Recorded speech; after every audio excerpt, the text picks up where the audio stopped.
Hey, this is Dr. Priyanka Venugopal, and you're listening to the Unstoppable Mom Brain podcast. I wanted to record a really brief podcast episode on how we can hold grief and even feelings of devastation and really see what's happening in the world while also still taking care of yourself. I was talking with a friend of mine recently, and this is not the first time this has come up. I actually have had a few clients who I've worked with say to me, Priyanka, how can I possibly think about weight loss? How can I possibly think about it just seems so silly. It just seems so superficial. It just seems so can't even put a word to what it is. It just feels so insignificant when you really zoom out and think about what is happening in the world. When you think about war and violence, when you see that people are hurting, or when you think about poverty or hunger in other parts of the world, how can I think about this? And I completely understand this question. I completely understand with how we are grappling with how can I at all focus on me when there are so many things that are seemingly so much more important than silly weight loss, right?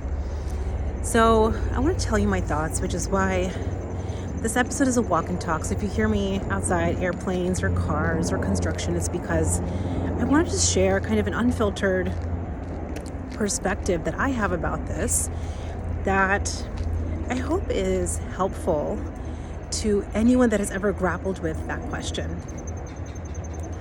I think that when we think that weight loss is silly or maybe it's insignificant, how can we possibly focus on this when there's so many other things happening in the world? What we're doing is we're coming into how we want to feel in our body with a very all or nothing lens. And let me tell you what I mean by that. And then you get to decide whether this is a lens that you want to challenge. And again, there's no right or wrong answer. As I even was telling my friend, there's no right or wrong answer to this. You get to decide. But imagine that as humans, we actually have the capacity to feel grief and anger and devastation and shock and sadness and frustration. I mean, I can just keep going because there is so much happening in the world right now.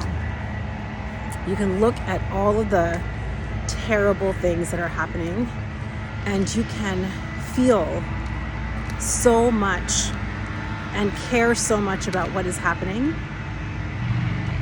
And you also caring for yourself doesn't take away from that.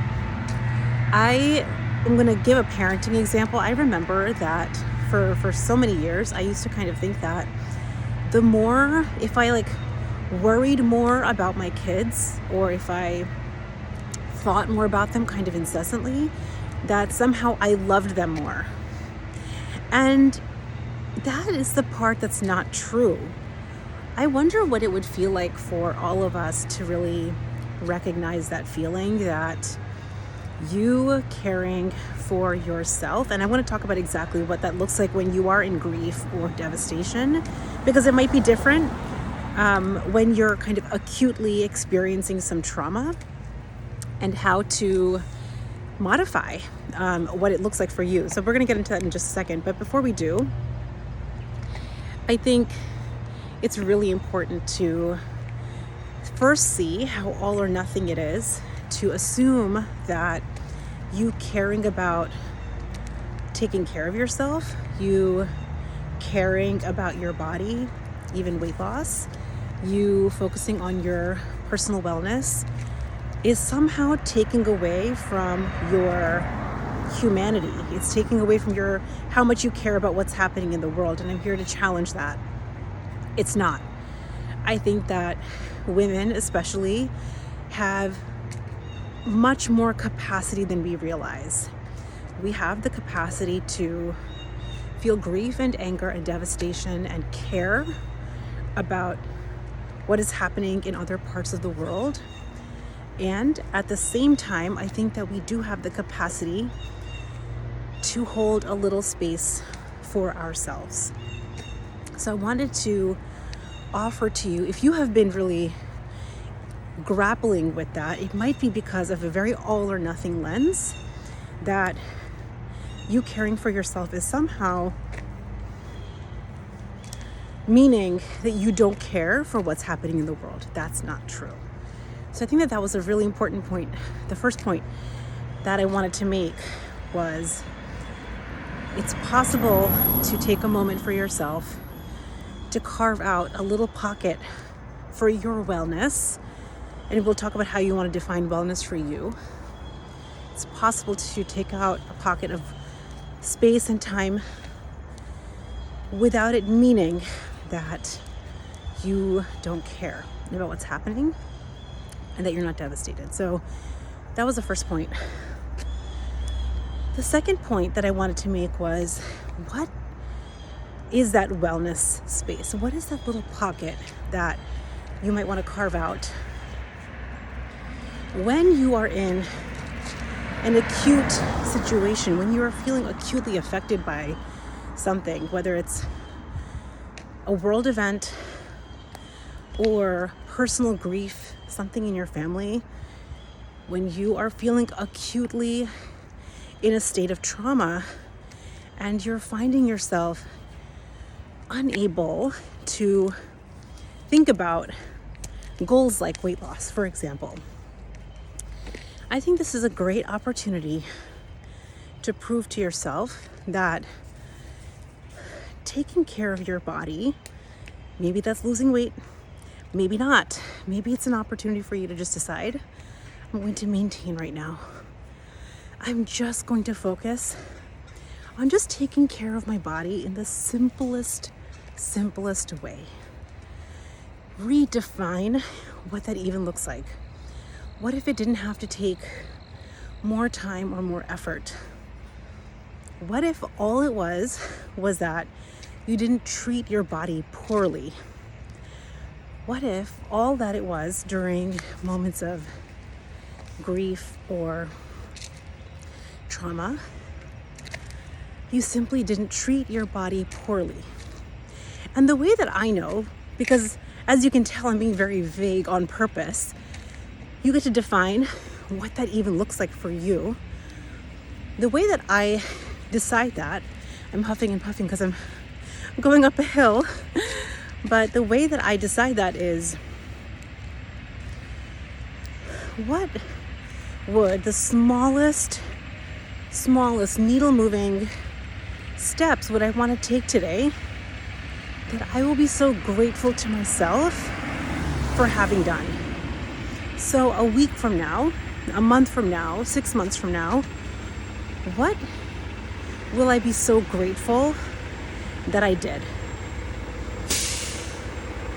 I promise you, when you answer that question, you will show yourself that it's possible to take care of yourself in the simplest way, and at the same time, spend whatever time and energy and efforts you want in processing your grief, your sadness, your anger, your devastation. I promise you it's possible to hold space for both, and at the same time, be willing to be flexible. Sometimes that pocket of wellness that I was talking about, that pocket of wellness, is simply getting out of bed in the morning, functioning throughout your day, like real minimum, going back to bed, sleeping on time. Maybe that's all it is. Maybe when you are in your